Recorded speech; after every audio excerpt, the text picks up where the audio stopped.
Hello, everyone. Today, I have a story to share with you. A story that's strange, terrifying, and has kept me awake for many nights.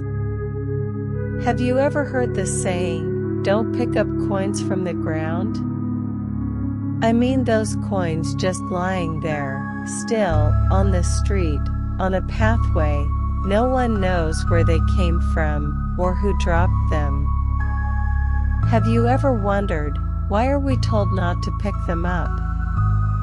I used to think it was just simple advice. You know, coins are dirty, they might carry germs, or maybe it's just to stop kids from picking up useless things. But no, it's much more than that. Something deeper, something far more terrifying.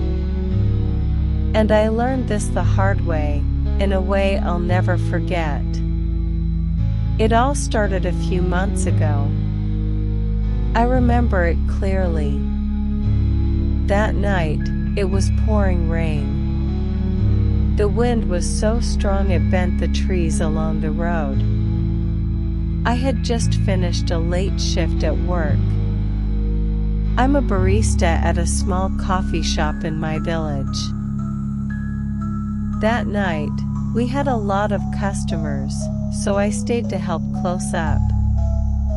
By the time we were done, it was almost midnight. I decided to walk home since the last bus had already gone. The streets around there are lonely, the streetlights barely work. Some flicker, some are completely out. The rain soaked my shoes, and every step splashed water. And that's when I saw it, a 10-baht coin, gleaming, lying right in the middle of the road. Would you believe me if I said that coin was reflecting light?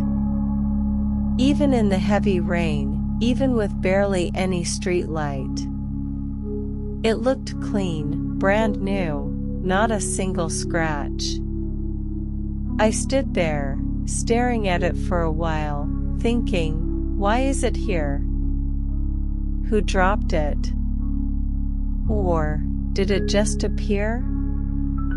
I looked around. No one.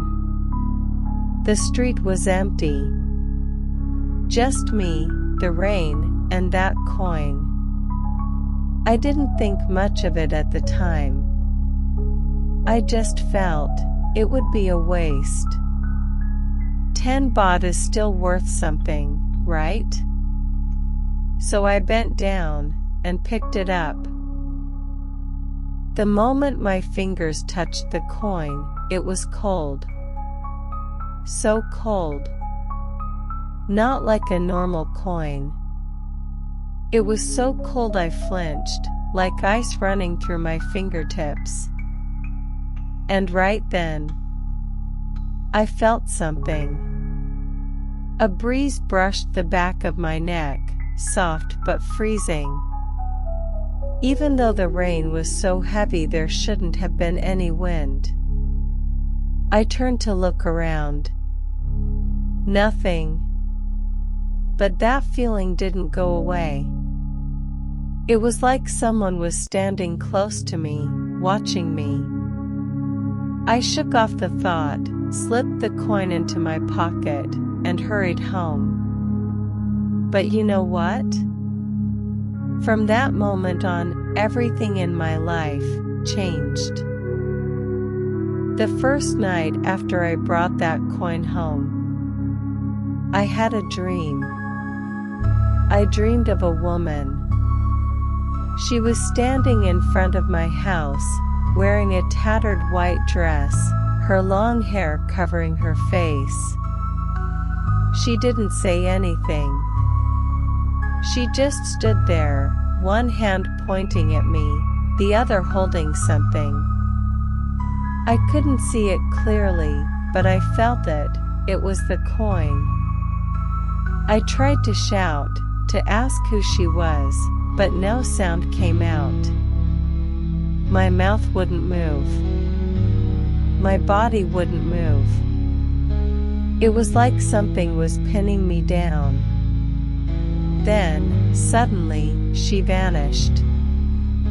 I woke up at 3 a.m., drenched in sweat, my heart pounding so hard it hurt. I sat there for a long time, telling myself it was just a dream. Nothing real. But you know what? When I got up to use the bathroom, I heard it. The sound of a coin rolling, ting, ting, ting, coming from the living room. I stopped breathing. Goosebumps covered me from head to toe. I crept out to look, my legs shaking so badly I could hardly stand. And there it was. The 10-baht coin I'd picked up, rolling in circles on the floor.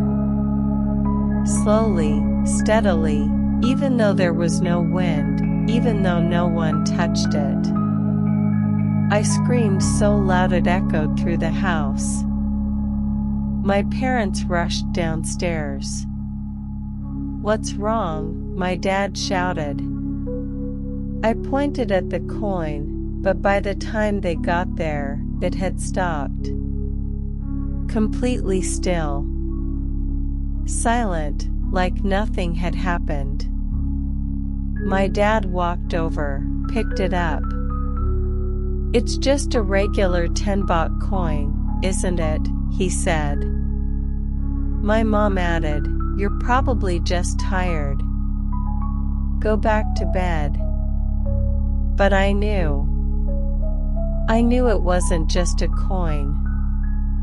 And I wasn't imagining things. After that night, strange things started happening more often. Every time I passed that road, the one where I found the coin, I felt like someone was watching me. Like a shadow was following me. Sometimes I'd turn around quickly, thinking I saw something, but there was nothing. Some nights, I'd wake up in the middle of the night and see wet footprints on my bedroom floor. Small footprints, like a woman's, starting at the window and stopping right by my bed. But my house was locked tight. The windows were closed. There was no way anyone could get in. And worse, that coin, it started disappearing from my pocket and showing up elsewhere in the house. On the dining table, under my pillow, in front of the bathroom mirror. One time, I woke up and found it on my chest, right over my heart, so cold it jolted me awake. I was scared. Truly scared. So I decided to find answers. That weekend, I went to see my grandmother in the village. She's old and knows a lot about mysterious things. When I was a kid, she used to tell me stories about ghosts, about spirits. I showed her the coin. The moment she saw it, her face went pale. Her hands trembled as she held it. "You brought a ghost coin," she said. "A ghost coin?" I was confused. "What's a ghost coin?" I asked. She sat down, took a deep breath, and told me. She said that long ago, in our village, there were stories about people who died unrested. People who left this world with anger, resentment, or sorrow.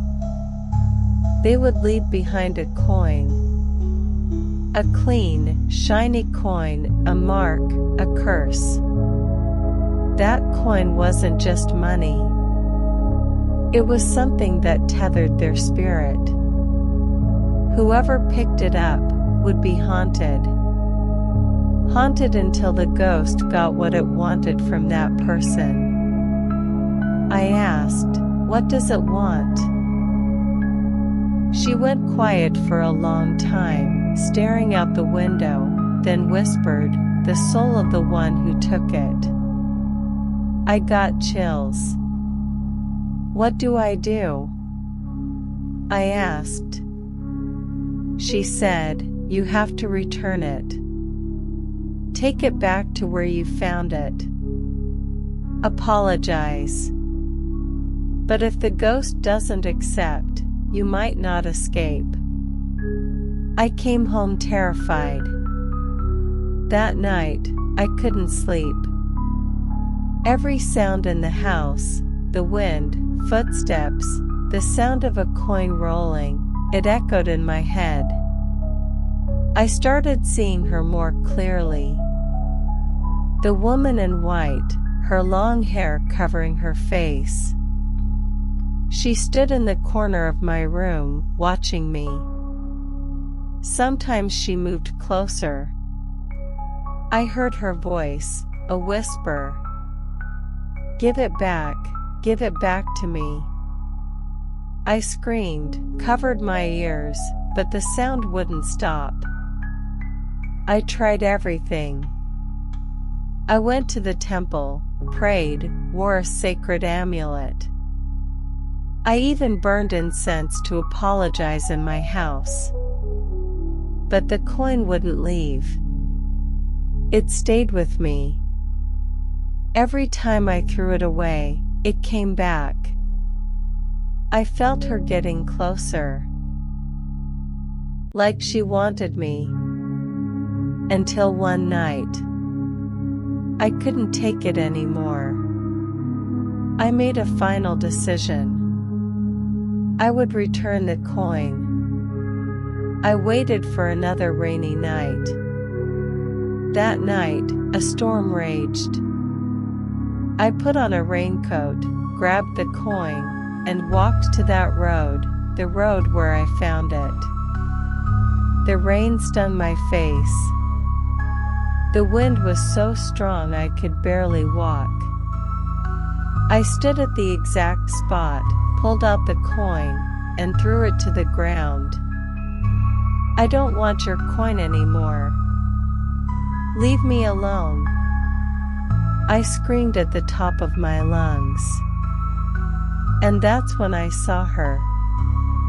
The woman in white, her long hair covering her face. She stood where the coin had landed. She slowly bent down, picked it up, and turned to look at me. For the first time, I saw her face, pale, hollow eyes, a twisted smile. She said, "Thank you." Then she vanished. The wind roared. The rain stopped instantly. Everything went silent.